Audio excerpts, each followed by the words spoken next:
morning, afternoon, noontime, and evening. So that is self-torture. Complain about everything. Right? So don't complain. Meron tayong choice, no? Kaya nga, happiness is a choice. Whether we whine and complain about our sufferings or stop and consider to look at the brighter side. Tingnan natin yung brighter side. Wisdom chooses to hope for the best, and that is faith. Yang sabi sa Hebrews chapter 11 verse 1, now faith is the substance of things hoped for. Importante, meron tayong hope, di ba? Kasi pag nakatingin ka sa brighter side, ibig sabihin, nandoon na you are hoping for yung something na talagang positive. So that is faith. And by the way, this is not yung talagang ano lang yung positive motivation na psychologically tinuturo ng mga psychologists, but this is all based on faith, based on the word of God. Okay? Hebrews 11 verse 1, faith is the substance of things hoped for, the evidence of things not seen. And tingnan natin ngayon yung consequences of looking at the dark side. Yan. So we have this choice. Titingin ba tayo sa dark side or sa brighter side? So ito yung consequences of looking at the dark side. So number one, it stops our capacity to think for solutions. That's ano no, yung very familiar tayo diyan kapag kasi nasa dark side ang tinitingnan natin, hindi na tayo mag-isip ng solusyon, no? We will just let it happen. Parang just wait until it's done. Parang magtiis ka na lang, ganyan talaga yung yung palad mo, ganyan. Anyway, you don't have any choice. Hayaan mo na lang na bumagsak ka, no? So, minsan ganun ang reaction natin. Hindi na tayo nag-iisip ng mga solusyon. Kung babagsak ka, sige, bagsak ka na lang. Kaya mamroblema ka na lang. So, pag bagsak mo, alam mo nyo ba yung mas worse than yung falling? Mas worse sa pagbagsak? Yung worse sa pagbagsak is yung you remain nandun ka sa state ng pagbagsak. Nandun ka na, hindi ka na bumangon.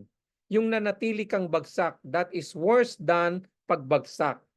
So, meron ka namang choice na bumangon, no? So, every time na tayo bumabagsak, kinakailangan bumangon tayo. And yung pagbagsak na yan, hindi ibig sabihin one time lang yan. Maraming beses tayong bumabagsak. So, pag bumagsak ka, bangon. Pag bumagsak ka ulit, bangon ulit. Pag bumagsak ka ulit, bangon na naman. Don't stop. Lagi kang, every time na babagsak ka, bangon, bagsak, bangon, bagsak, bangon. Amen? Pero wag naman puro bagsak bangon lang gagawin natin, no? So kinakailangan na mag-step in faith din tayo, yung giant step of faith. But the thing is, do not let defeat defeat you. Amen? So, consequence ng looking at the dark side, it stops our capacity to think for solutions, and then it causes inability to make a wise decision. Our tendency is to look for an easy way actually, no? Marami kang option na titingnan, pero pag ikaw ay nakatingin sa dark side, no, yung very simple and easiest way, yung easy way out, yun ang pipiliin mo. So that is our tendency to look for an easy way out even if it is unwise. Kaya maraming nagko-compromise pagdating diyan. So nako-compromise yung ating moral values, nako-compromise yung ating faith. Then another thing, na looking at the dark side, it makes one give up quickly. Kaya wala ka ng hope eh. So, madali ka nang mag-give up. No? Hindi ka na magiging overcomer Christian. Kaya maraming mga nanlalamig na mga Kristiyano. It also leads to panic and it causes torment. Yung torment na yan, usually nagaganap yan because of our overthinking negatively. Naranasan nyo na ba yun kapag kayo ay under trial and naranasan nyo yung troubles, you are thinking and meditating do sa problema ninyo. Buong araw, you are overthinking negatively, imagining all the hopeless situation possible that leads to stress. magkakasakit kayo sa sakit ng ulo ninyo. So, yan yung mga bagay na if you look at the dark side, yan ang mga consequences. But wisdom of looking at the brighter side ay eto naman. Tingnan natin kung ano-ano ito, no? So, number 1, trials are limited. So, yan. Siyempre, trials are limited. Akala natin minsan kasi pag mga may pagsubok, parang end of the world na. Nakapokus ka na lang doon sa paghihirap.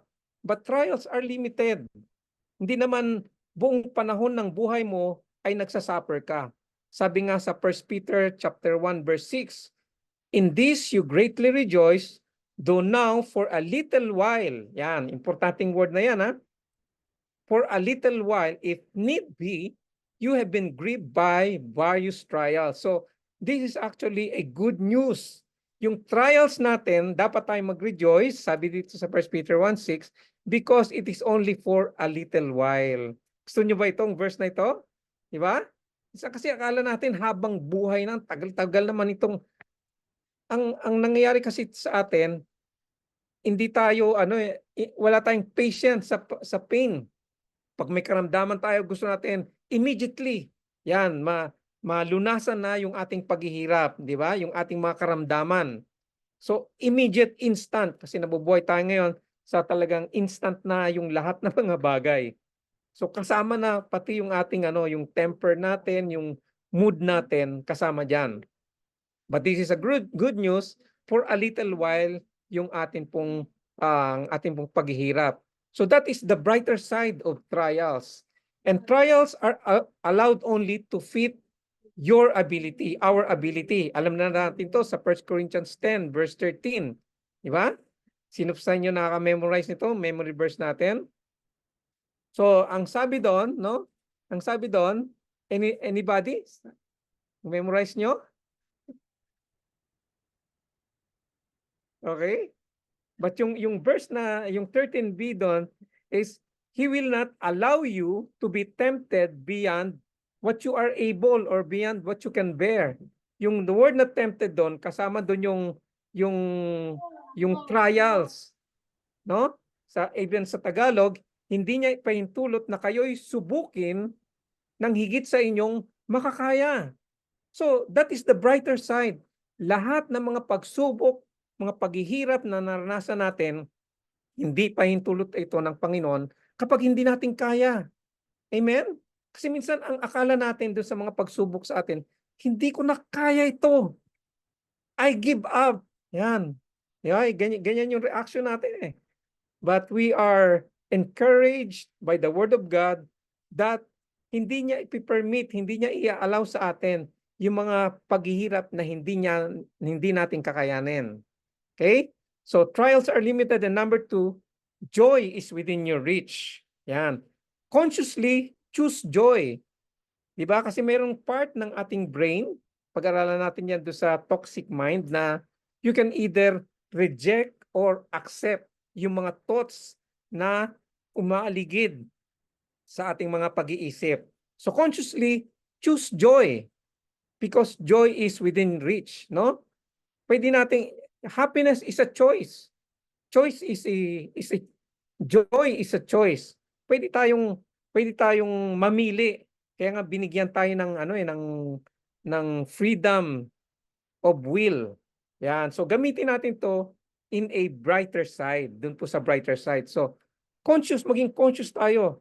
Kinakailangan kong maging masaya. Yan. Meron nga akong narinig, sabing ganun. Kasi tumatawa siya. Tapos ang sabi niya ganun talaga, dapat maging masaya ka lagi kahit may mga paghihirap. Sige, ilabas mo lang, itawa mo lang, ganyan. No, pero ang word na yun minsan akala natin na yung hindi siya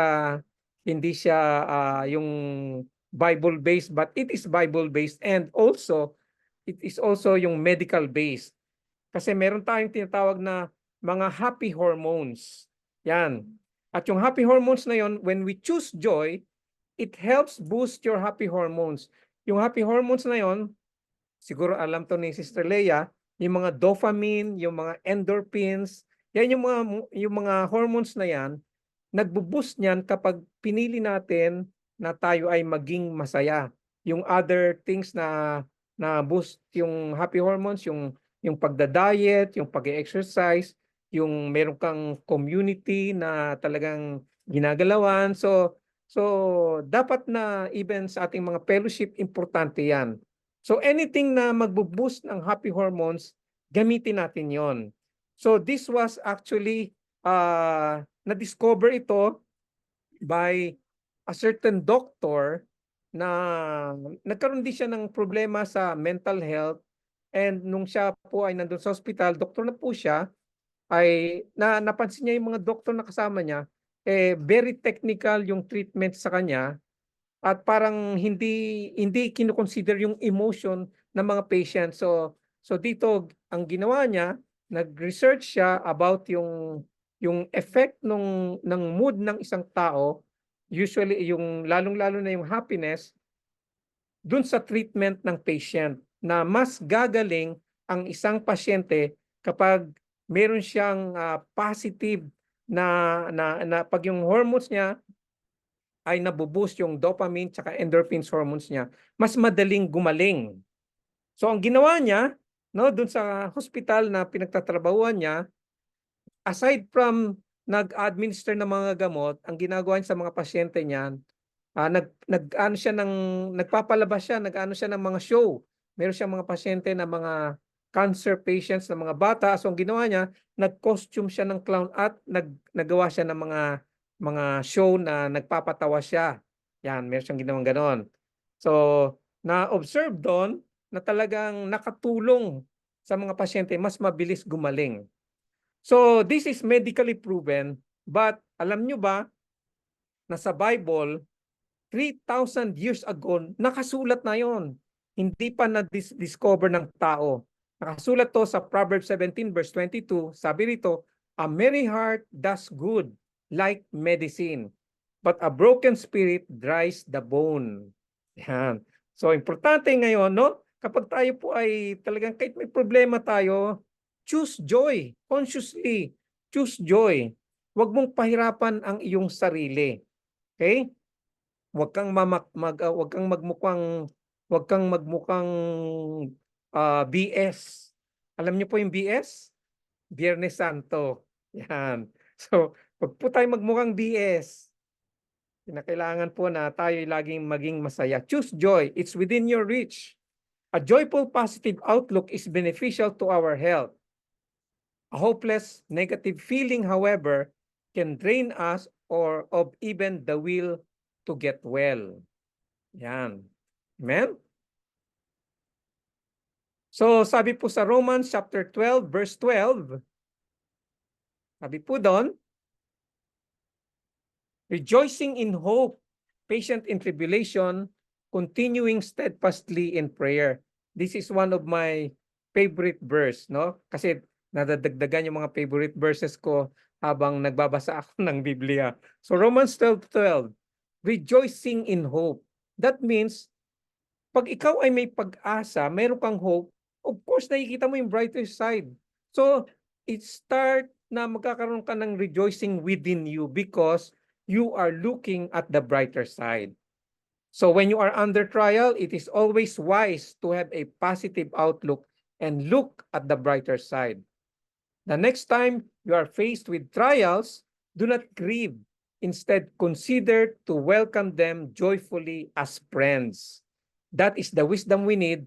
We need to have a positive outlook. That is number one. Number two, we need to know the purpose of trials. Ito po yung another wisdom na kinakailangan natin. We need to know the purpose of trials. Meron po tayong mga trials, hindi inallow po sa atin yan, permit po sa atin yan ng Panginoon, no? Because it has a purpose.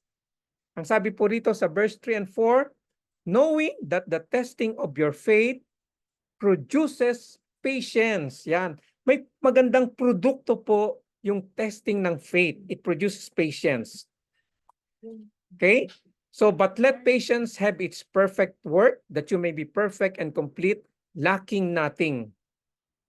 So, makikita po natin dito na bakit nga ba pinapahintulot sa atin ng Panginoon yung mga trials? We can't really know the level of our faith. So number one, no? Trials makes us realize who we really are, the depth of our faith and real character. Kasi minsan akala natin mga leader na tayo, pastor na tayo, naka-graduate na tayo ng iba't ibang course ay yung faith natin okay na tayo, no? Pero malalaman mo lang 'yan kung ano yung level ng faith mo kapag ikaw ay under trial. Yan. Minsan nga naisip ko yun, akala ko matured na Christian na ako. Bakit pagdating ng trials parang wow. Yan, di ba? Nakikita mo na i-evaluate mo yung sarili mo, yung depth ng iyong pananampalataya at ng iyong real character. Madaling maging mabait, di ba? Kapag yung lahat ng taong kaharap mo mabait sa'yo. Di ba?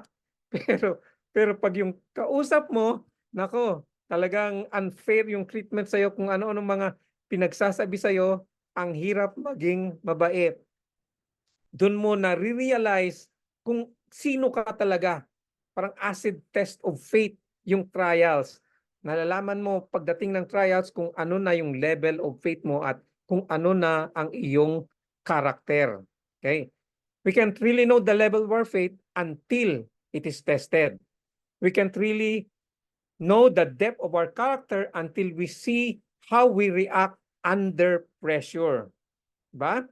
It's easy to be kind to others when everything is going well. But can we still be kind when others are treating us unfairly? Our faith is as good only as when we are under pressure. Tandaan po natin yan. Okay? Our faith is as good only as when we are under pressure. But God wants us to make mature and complete. Okay? Not to keep us from all pain. God is more interested in our character rather than our comfort. Yan.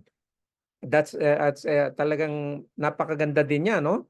Mas interesado ang Diyos sa character natin kaysa sa comfort natin. Kasi tayo naka-focus lagi tayo dun sa blessing, sa comfort, yan, dun sa help. Pero ang Diyos, no, mas interesado siya sa character transformation. Kaya inaalaw niya yung faith. Yung reason ng mga trials sa atin. So sabi diyan, he says yung testing of faith.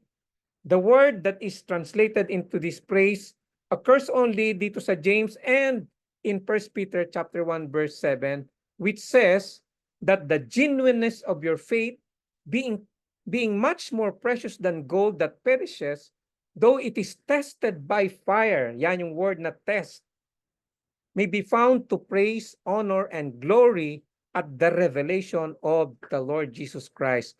Yung testing of faith na sinasabi rito ni James, yung picture dyan is yung precious metal na halimbawa gold or silver, pinadadaan ito sa apoy. Yung mga coins na yan, no, pinadadaan sa apoy para malaman kung fake o yung debased na coin.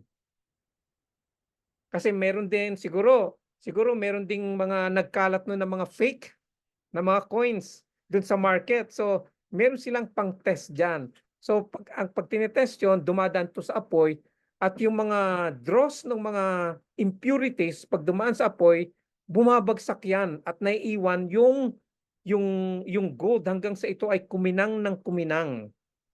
At doon sa pagkinang na yon, yung gold na yon hindi titigil yung yung yung nagte-test ng gold na yon hanggat hindi niya nakikita yung kanyang muka as a reflection pag makinis na yung gold, and then tsaka kanya tatanggalin sa apoy yung gold na kanyang pinupurify at tinetest. So ganun din tayo. Minsan akala natin ang tagal-tagal ng mga pagsubok sa buhay natin, pero ang Diyos habang hindi niya pa nakikitang nagre-reflect ang kanyang image sa ating mga buhay, we will still be tested by fire. Okay? Kaya nga, it may be found to praise, honor, and glory at the revelation of the Lord Jesus Christ. These trials purge and refine our character, while in the process of testing, it produces patience. Patience here transcends the idea of bearing affliction. It includes the idea of standing fast under pressure, with staying power that turns adversities into opportunities. Yan ang purpose ng trial.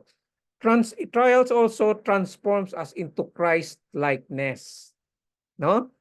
So, yung image ng Panginoong Hesus, kaya nga ang Panginoong Hesus talagang makikita mo nung siya po ay naparito sa lupa, talagang hindi rin siya exempted sa mga suffering. Kaya nga he is called yung suffering servant. Okay? So Christ-likeness, kasama natin ang Panginoon, kamukha natin ang Panginoon doon sa kanyang mga suffering. Trials also draws us near to God. Mapansin nyo minsan kapag ikaw ay punong-puno yung iyong yung iyong bank account walang problema, on time kang sumisweldo, no, minsan ang tendency natin medyo Lord, okay na ako. Yan, diyan ka muna sa tabi, no? Pwedeng mag-good time muna ako, ganyan. Minsan nakakalimutan na natin yung prayer. Kaya nga very serious tayo sa prayer, very serious tayong lumapit sa Diyos. Kapag tayo ay under trials, pansinin niyo yan, lahat tayo ganyan, di ba? Mas serious tayo sa Diyos, no? Mas gusto nating lapit ka ng lapit sa Diyos, no? From morning, afternoon, and evening when you are under trial. Lord, help me, Lord, help me, Lord, help me. Lapit ka ng lapit sa Diyos. At ang gusto ng Diyos talagang lumapit tayo sa Kanya. Kaya minsan, kapag nakakalimutan niya natin siya, no? Eto, anak ko, yan, kailangan mo ito para lumapit ka sa akin. Trials muna. Di ba? So, trials draws us near to God. And trials makes us God-dependent. Yan. Makikita natin na talagang sa pamagitan ng mga paghihirap, talagang wala tayong aasahan kundi ang Panginoon.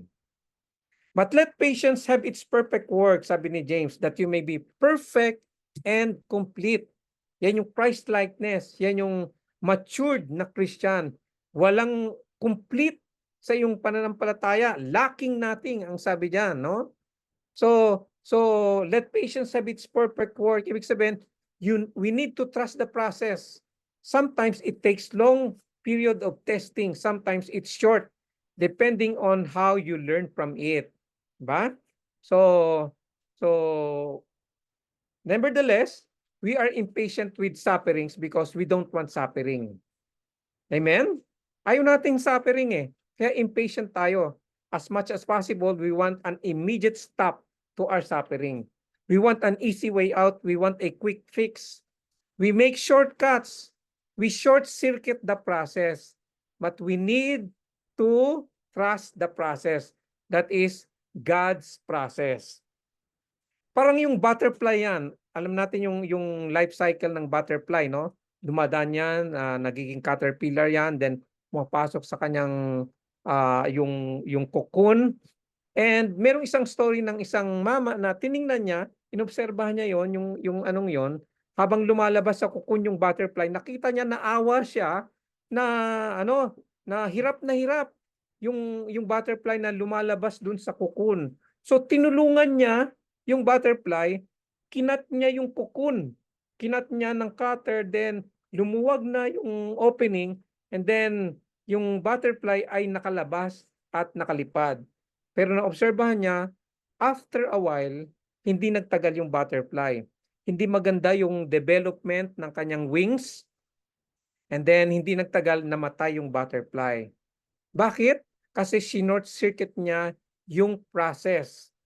Pag hindi to short circuit, yung process ng butterfly is yung kahit hirap na hirap siya, no? Parang under trial sa paglabas ng cocoon, dito na de-develop yung napakagandang wings ng butterfly.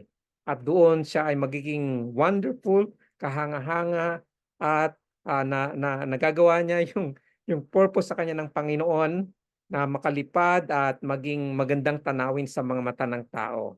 Okay? So yun po, don't short circuit yun pong process ng Panginoon sa atin. Okay? parang ano kasi yan, yung paghilaw ang pagka-develop sa'yo, parang sa army, yung raw recruit in an army is less effective and useless in a warfare. Pag ikaw ay hilaw dun sa training mo, no? Pagdating sa warfare, hindi ka effective, ineffective ka. A well-trained one, soldier and battle-tested is assured of its victory. Same thing with our faith. So verse 3 says, knowing that the testing of your faith produces perseverance, but let patience have its perfect work, that is not short-circuiting the process, that you may be perfect and complete, lacking in nothing. Again, in Romans 12:12, it says there, no, be patient in suffering. Di ba? Romans 12:12 na very very short na verse lang yan, no? Rejoice, no? Be joyful in hope, patient in suffering, continuing steadfastly in prayer. Even sa Romans chapter 5 verse 3 to 4, itong NLT version sabi rito, we can rejoice too when we run into problems and trials, for we know that they help us to develop endurance. And endurance develops strength of character. And character, strength, our confident hope of salvation. Yan po yung purpose ng trial sa atin. That is wisdom. And number 3, we need to ask God for wisdom. Okay? If any of you lacks wisdom, let him ask of God, who gives to all liberally and without reproach, and it will be given to him. So, pagdating dito, sinabi ni James, no, he's anticipating na pag ang isang tao, normally, yung kanyang sinulatan ng mga Jewish Christian na nagsasuffer under persecution, under troubles, and even it brings to us na kapag tayo ay we are suffering the same like those early Christians, no? Ang tendency natin is to ask God, Lord, bakit nangyayari ito sa akin? Ngayong Kristiyano na ako, akala ko ba mahal mo ako? Akala ko ba mabuti kang Diyos? Akala ko ba meron kang kapangyarihan na ako ay ingatan? No? Meron tayong mga question na gano'n. Yung actually mga question nito, ito yung question ng lack of wisdom na question.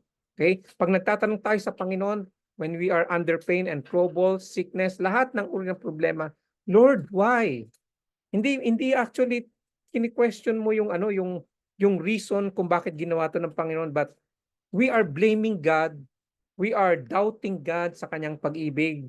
No, we are doubting God kung meron nga siyang kapangyarihan na mag-provide sa ating pangangailangan. We are even doubting God na kung meron nga siyang power, bakit wala siyang ginagawa? Does he even care? No?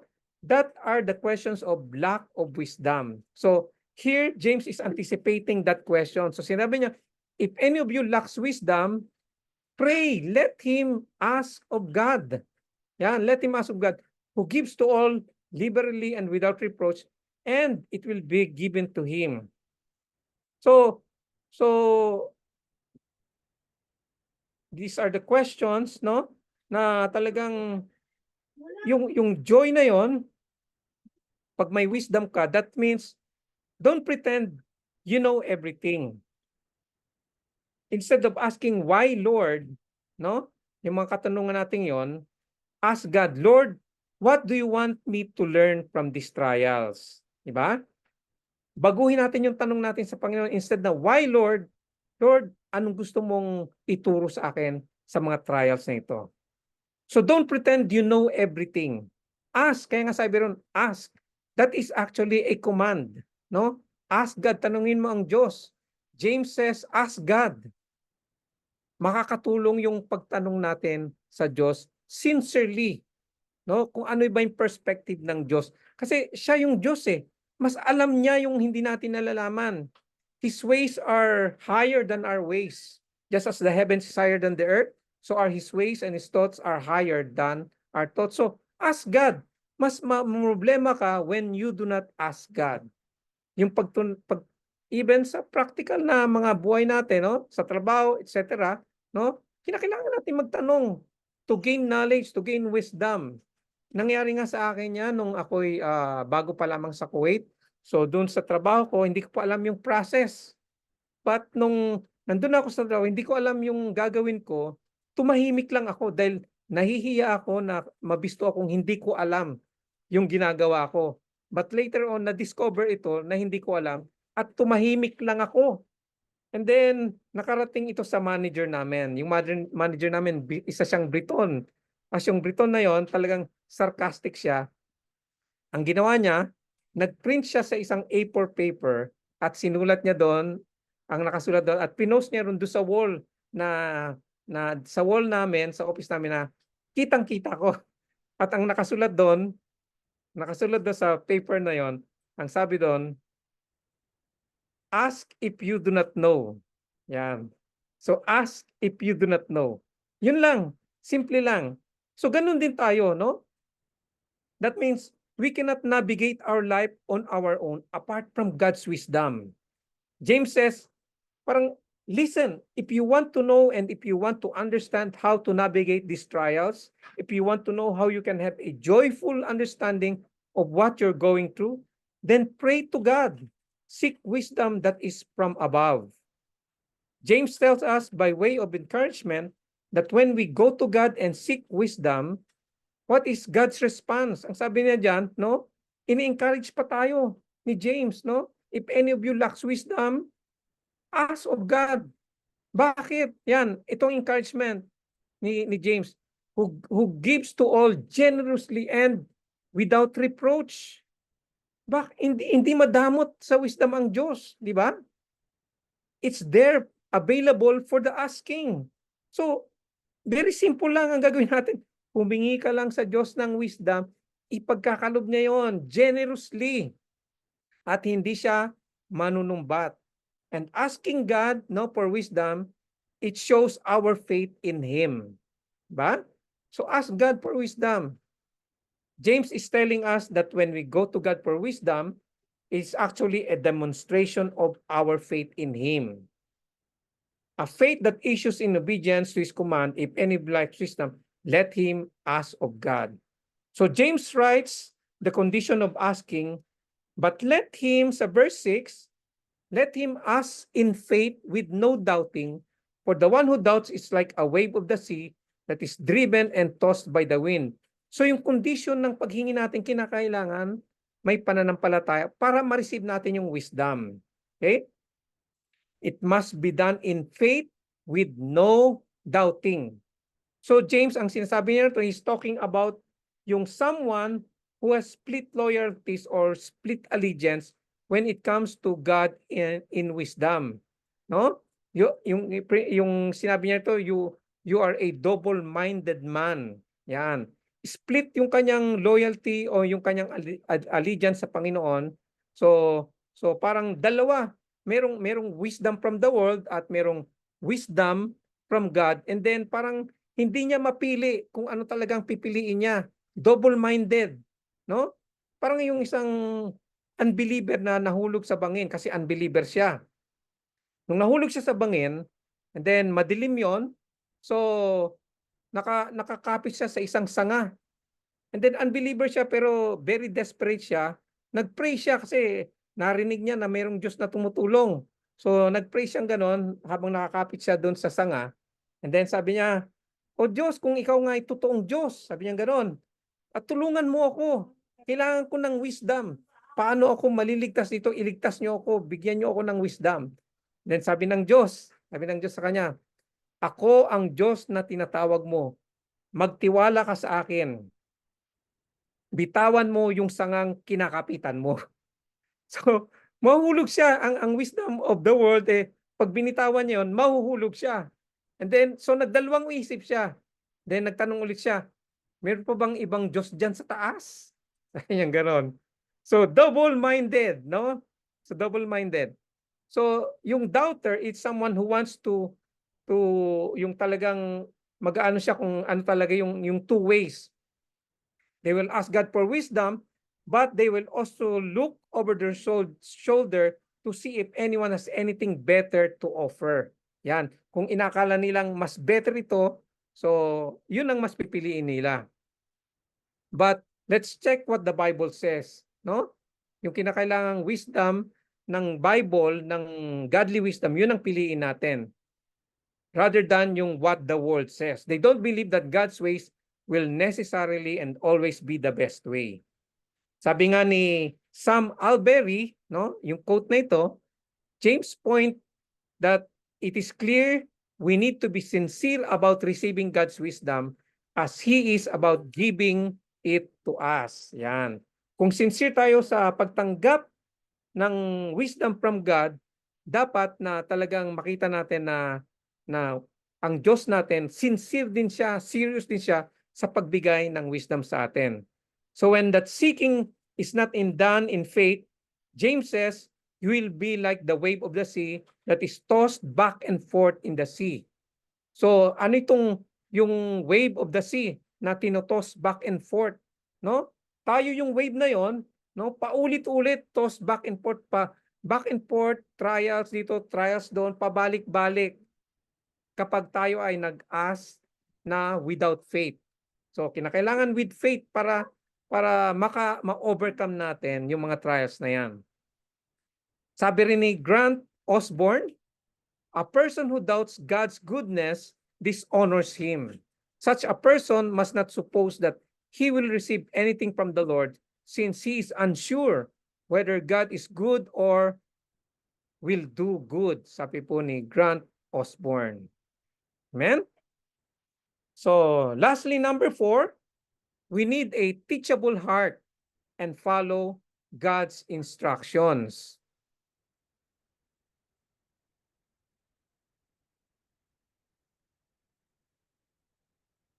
We need a teachable heart and follow God's instructions.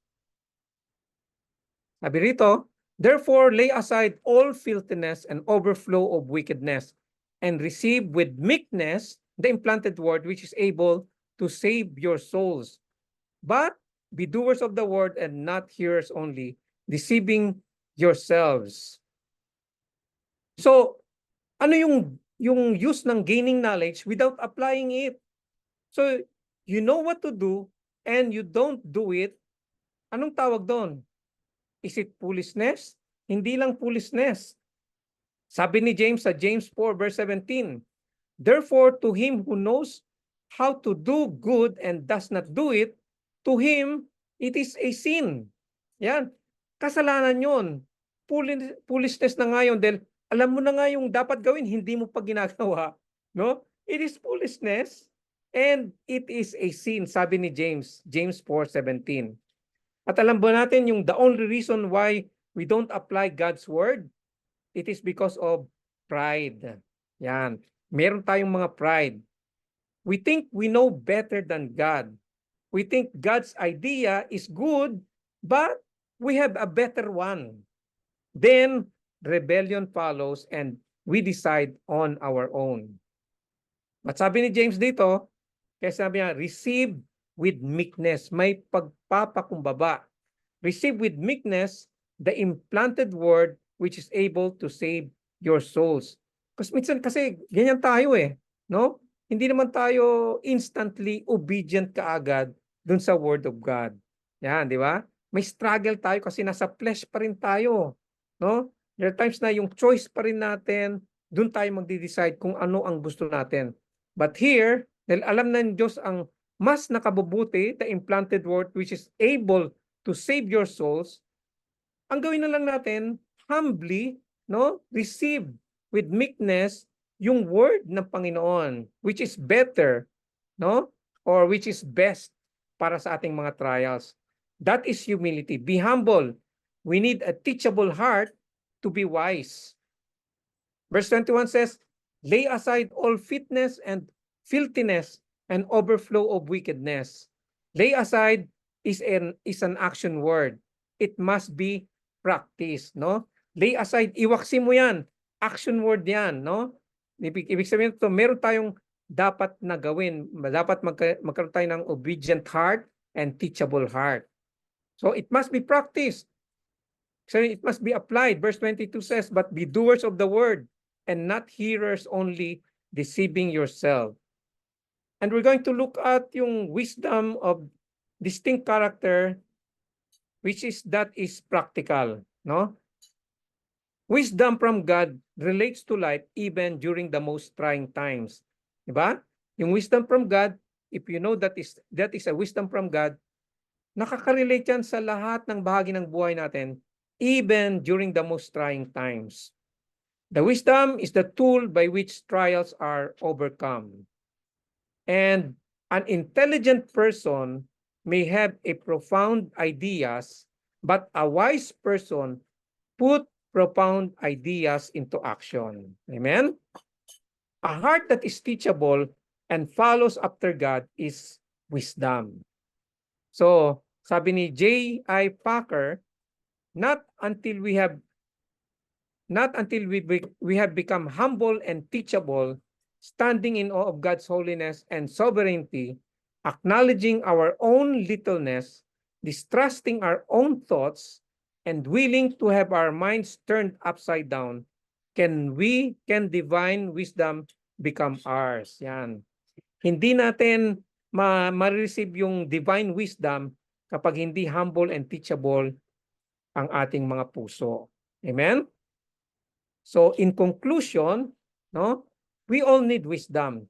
Katulad po ng na scattered abroad na mga Jewish Christians 3,000 years ago, even tayong lahat ngayon, I don't know your life, pero lahat tayo nakakaranas pa rin ng mga pagsubok at paghihirap.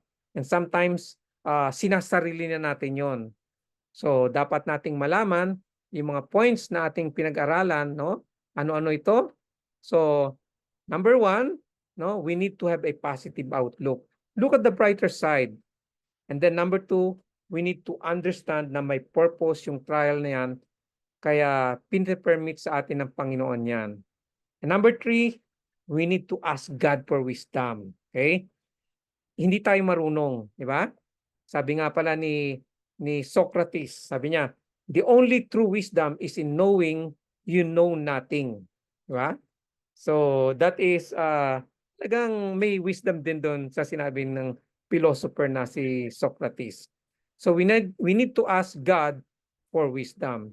And number four, we need a teachable heart and follow God's instruction. Amen? So who among here needs wisdom? Taas ang kamay. Yan. Ako po, for one, I really need wisdom when in trials. Amen? Amen. Father God, thank you, Lord, muli sa inyo pong message sa aming lahat, Lord God. Hayaan niyo po, Lord God, na kayo mismo ang magbigay ng personal application. We believe, Lord God, na this message, Lord God, is for all of us to encourage us, O Lord God. And even, Lord, we thank you, Lord God, sa fellowship na ito. Lord, na pag-uusapan namin, Panginoon, through our testimony, yung mga blessings, and even yung mga ginagawa niyo sa amin, testimony of your goodness, O Lord God, when we are in troubles. Thank you, Lord, your grace and mercy, O God. Purihin ka, Panginoon, dakilain ka. To God be the glory. All this we ask and pray in Jesus' name. Amen and amen and amen. Amen. Amen. Amen. Maraming salamat, Pastor Sam. Napaka-profound nung message natin. And I know marami kayong take out o take away. Dahil po sinulat dito. Siguro mga take away natin dyan, kumbaga, meron tayong salad, meron tayong ulam, meron tayong soup, no? Yan. Daming yan. Okay. Sino pong mauna sa mga take away natin? Pasa po ang kamay nyo.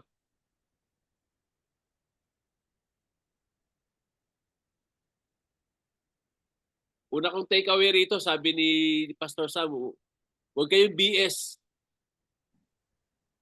Ano yung BS? Biyernes Santo. Biyernes Santo. Sige po, sino po ang magbigay ng take away? Taas na po ng kamay. Mauna na ako kung wala pang Okay. I like this word, yung God is more interested in our character rather than our comfort. No? Kasi by default talaga kahit naman sino, pag dumadaan talaga ng trials, mahirap no? Kahit na malalim ka pa sa faith, talagang nandoon yung battle within your emotion, with your intellect. Ang hirap it's really hard to trust the process, no? Especially when you don't see the progress. 'Di ba? Lalo na pag may pinagpe-pray tayo tapos wala akong parang nakikitang change. Lord, hirap. Dito talaga mostly of us vulnerable to trust the process when we don't see the progress. But ito nga yung number 2 ang pinakaano ko talaga dito ako na nag-sink sa akin yung to understand the purpose of trials. This is where most of us, most Christian, fail. And actually, ito nakikita ko sa church na I believe na ano ko rin to dati na preach somehow the same thing. Mga Kristiyano, pag dumadaan sa trials, tama dapat diba to draw us closer to God and be dependent on God more when we go to trials. But the problem, many Christians, lalong nawawala sa Panginoon pag dumarating sa trials. It's because they don't understand. Ito yun The main reason trials is given is to test our faith. Yun yung sabi ni Pastor Pastor Sam. By the way, Pastor Sam, thank you. I miss your preaching. And it's really full of wisdom. Praise God. And ito rin yung lagi ko sinasabi, naalala, ito yung quote lagi ni Skip Heitzig. Sabi niya, a faith that is not tested is a faith that cannot be trusted. So talagang all of us must go through trials and not to take it as a negative but on a positive perspective. Kaya nga lang, yun nga, ang hirap alam natin we will go through this process and it's so hard. Like for example, a couple na laging talaga, ang hirap paano mo siyang bibigyan ng advice. Kasi sabihin niya, Pastor, 3 taon na pero walang change. Paano ko magtitiwala sa process na ito? So dito talaga natitest yung faith. So talagang for us to understand, talagang ito yung ito yung talagang magtiwala lang tayo sa Panginoon Na kahit na hindi natin nakikitang may progress, we know that I like that also yung may limit naman talaga, hindi naman forever yung trials. So, yun lang. Alam ko marami pa sa inyong gustong mag-share. Okay, salamat Pastor Carlos. Bago po sabi, may nag-text kasi Pastor Sam, pero mamaya mo na sagutin to. Nahulog daw ba yung nakakapit sa puno? Medyo nabitin sila dun Mamaya niyo na po sagutin. Alam ko may kasunod dyan Sige po, sino pong gustong mag-take away? Ninang Lea, ikaw po. Yan. Nagpalit ako ng gadget kasi naubos ang battery ng iPad. Salamat Pastor Sam. Medyo maiksi ngayon hindi gaanong mahaba. Na-miss ko yung 3 hours na preaching. May wisdom na po. Sa akin naman po yung trials draw us near to God. Nagiging more serious po tayo when we are under trial. Kasi pagka may trials, nagiging God dependent po tayo. Pag wala namang trials, petiks lang Pero pag we are under trials po talaga, yung nare-realize natin din yung level of our faith. Kung hanggang saan ba natin ito hanggang saan ba ang ating faith na God will give us wisdom, na siya ang in control. Kasi minsan pagka masakit na masyado parang talaga ang question mo sa Panginoon, bakit ba, ano ba ito? Bakit ganito? Bakit mo ako pinadanas ng ganito? Until talagang bibigyan ka ng wisdom ng Panginoon. So, yun lang po ang aking take away for tonight. Maraming salamat, Dea. Actually, take away ko rin yun. Take away mo rin. Salamat. Pareho tayong take away. Sa take away ko yun actually. Sino pa po? Si Brother Mike. Brother Mike. May dadagdag din po ako. Sa akin naman yung tungkol dun sa nabanggit ni Pastor Sam sa kanyang first point na yung we need to make a positive outlook. Gusto ko yung nabanggit doon ni Pastor Sam na a big step of faith. Kasi normal po sa atin yung pag nakakaranas tayo ng pagsubok, madalas talaga tayong pinanghihinaan. At yung iba, dumarating sa point na nag-give up na. Pero dito po natin kailangang maging mas porsigido. Ang sabi nga ni Pastor Sam, we need to have a big step of faith, leap of faith na tinatawag. Because once we stop there, na nag-give up na tayo, hindi po natin makikita yung talagang purpose ng trials natin at hindi rin po natin makikita yung magandang outcome ng trials na nararanasan natin.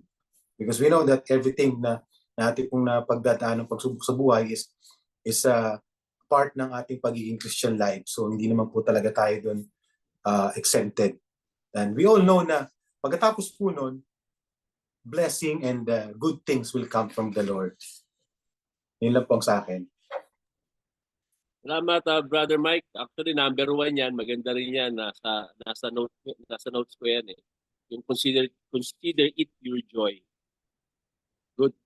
Rest tayo ng sa takeaway. Si Snably, pumipindot na. Pumipindot ka ba? Si Snably, tumatas ka ba ng kamay? Mag-unmute ka na. Nais ko po sana yung camera ko. Oh my gosh. Sige po, Okay. mag-share na po ako. I think napakaganda po ng preaching ni Pastor Sam. Tagos po talaga kasi na-experience ko po lahat yan, yung mga na-mention niya. We need to be optimistic when we're facing trial, but it's so difficult to do it alone without the help of God. And at the same time, of course, kailangan mo talagang iset yung mind mo na may reason si Lord kung bakit ka nakakaranas ng mga pagsubok. And you need wisdom, not just by asking God kung bakit nangyayari yun, but yung right question dapat ang itanong mo sa Kanya. Lord, give me the wisdom to understand your will in me. Bakit nangyayari po sa akin to?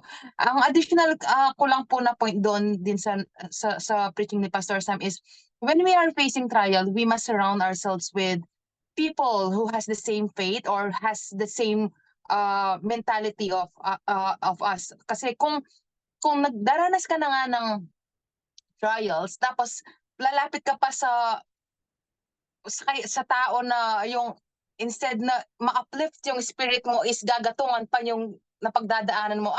Ganyan talaga yung boss mo or ganyan talaga yung mga kamag-anak mo. Gantihan mo sila or whatever.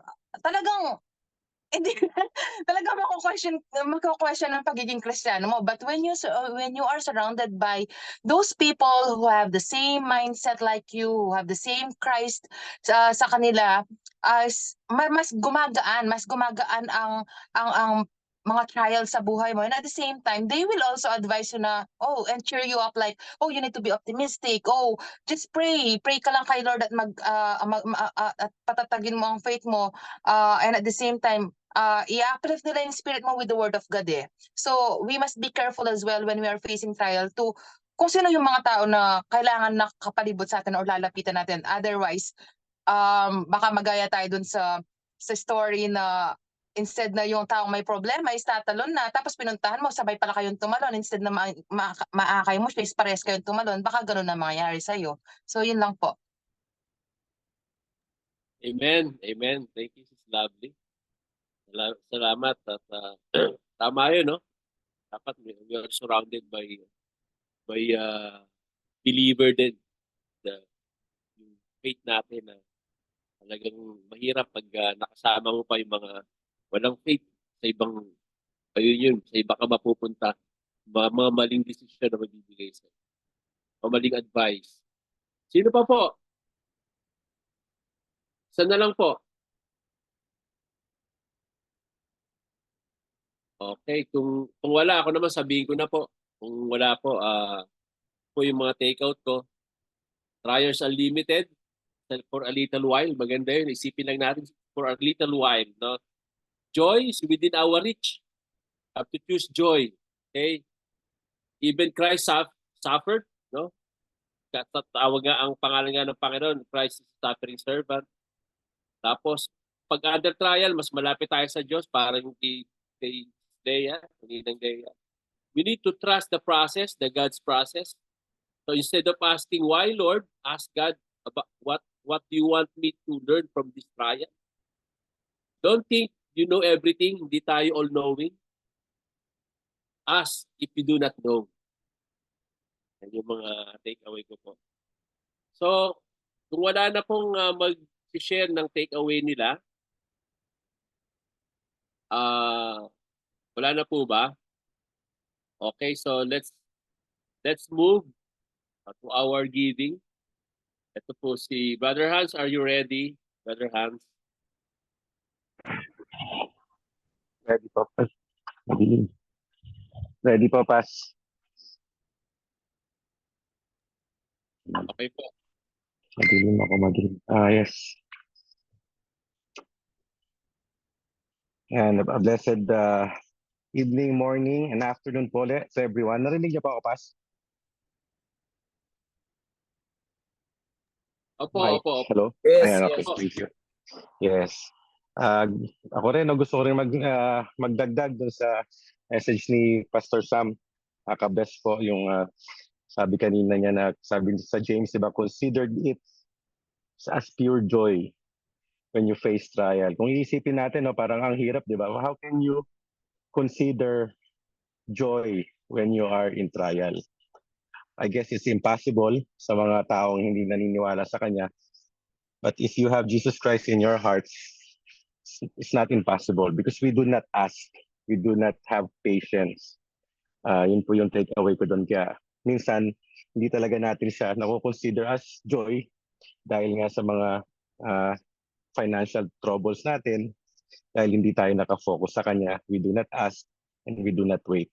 So today's scripture po for our tithes and offering, it will be found in Brother Marco. And Matthew 19:21.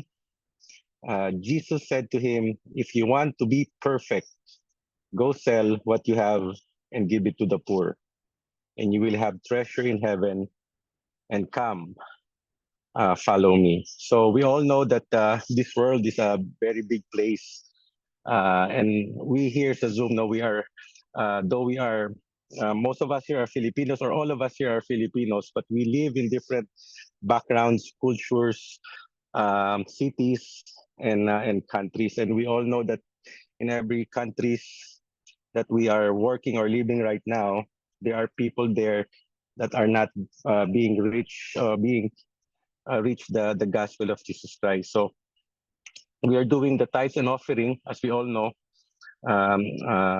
about giving to the poor, because Christ commanded us, in also in Matthew 11:28, lalo na sabi ni Jesus Christ, all who are labor and are heavy laden, and I will give you rest.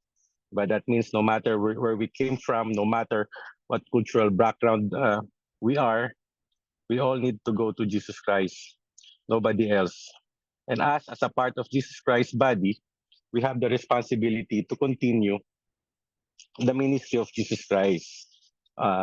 So one part of doing this is we give our tithes and offering, and as we all know, the tithes and offering that what we are giving in the church goes to His kingdom, because we as the body of Christ, we have that job to do, to bring the light of Christ doon po sa mga taong hindi pa nare-reach ng gospel.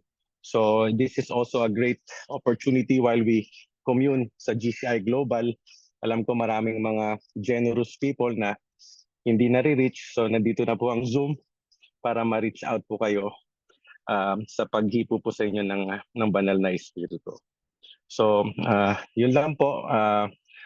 We thank you for your generosity. We have our GCI bank accounts.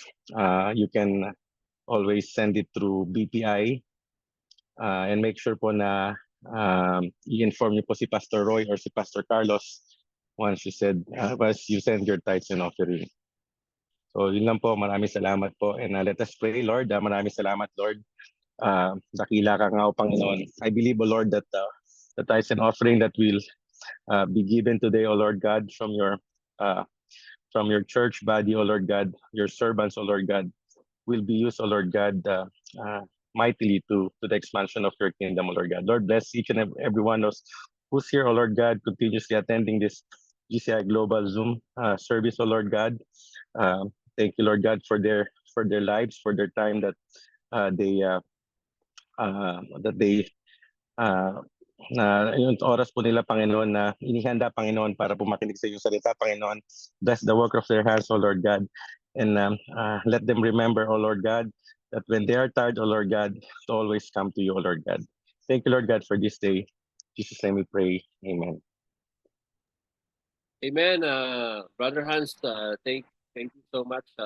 Magandang exhortation. Yun lang po yung sinabi ni Brother Hans kanina, yung sa giving natin. Sabi niya na paki-message na lang si Pastor Roy at si Pastor Carlos regarding kung nagbigay kayo. Kasi ngayon lang po yan dahil wala pa po tayong online banking. Ang purpose lang po niyan para for recording, alam niyo po sa finance natin sa Kuwait, nare-record po yan. Pero eventually po, hindi na po natin gagawin yan pag nagkaroon na tayo ng online banking. So you can give, you can send via GCash nyo, then that's it. Hindi nyo na po kailangan ipadala sa amin yung receipt na pinadala nyo sa bank. Ngayon lang po yan, just for the purpose of recording ng ating finance.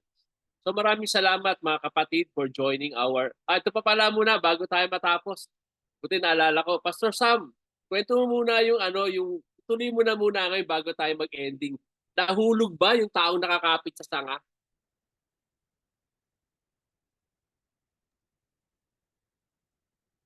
Ano po yung yung Yeah, ano yung actually hindi siya bumitaw eh. Pero nung nag-umaga na kasi madilim yun eh. Yung pala mababaw lang yung bangin. Hindi siya mamamatay. 2 feet lang pala yung bangin mula doon sa paa niya. So hindi siya nagtiwala sa Panginoon. Nangawit siya doon buong maghapon. Yun po yung ending nun. Yan. By the way, Pas, yung nga pala, doon sa BPI, naalala ko lang, meron pong tumawag sa akin, inanap po si Pastor Carlos, sabi niya ganon. So sabi ko, hindi po ito si Pastor Carlos, kakong ganon. Nasa po siya, nasa Kuwait. So nung pakilala, siya po yung isa sa mga managers nung BPI Tungko. Tungko yun, di ba, Pastor C? Yes po, opo. Tapos po, ang sabi po niya, may tinatanong siyang mga information kasi ino-audit yata yung account. Natanong ko kung meron bang business tayo na nagge-generate ng income. Kasi tinatanong niya, kasi yung tinatanong ng kung may mayor's permit. Yan, kasi yata may mga ganong requirement eh. So kung may mayor's permit kasi tinatanong nga kung wala kasi tayong mayor's permit. Wala po naman tayong business kaya hindi na tayo nangailangan ng mayor's permit. Ang alam naman po nila